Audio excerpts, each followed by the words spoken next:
જો ચણાના લોટના ફાફડા ને વાનવા કહેવાય ને, ફાફડા વાનવા બનાવ્યા છે.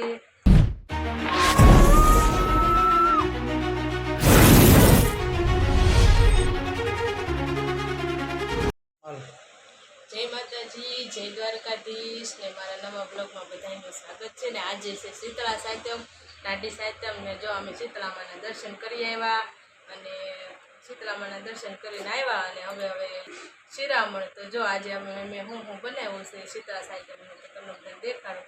જો પહેલાં તો જો આ ફરસી પૂરી બનાવી છે મેં, અને આ છે મેંદાના લોટની પૂરી, અને આ જો ચણાના લોટના ફાફડા ને વાનવા કહેવાય ને, ફાફડા વાનવા બનાવ્યા છે. પછી ચેવડો બનાવ્યો છે મસ્ત મજાનો. જો તમને લોકોને ભાવતો હોય તો કમેન્ટ કરજો. ચેવડો તો બધાને ભાવતો જ હોય.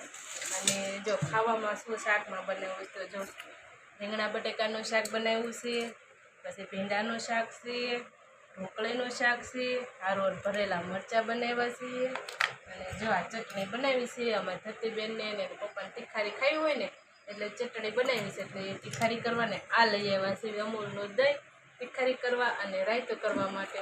અને જો હારે છે ને બાજરાનો રોટલો આખો હતો પણ અમારે હરેશને બહુ ભાવે એટલે અડધો સાંજે ખાઈ ગઈ.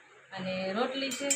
પછી આમાં બનાવ્યા છે થેપલા. જો મસ્ત મજાના થેપલા બની ગયા છે અને બધું વસ્તુ કમ્પ્લીટ છે. જો એની હાથે ચાય તૈયાર ચા લઈ આવ્યા છે. અને કિયાનભાઈએ તો જમવાનું શરૂ કરી દીધું છે. હું ખાશો કિયાન?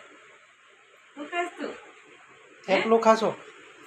થેપલું ખાવા માંડ્યું છે.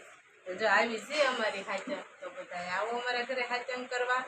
જય માતાજી, જય દ્વારકાધીશ. Thank you.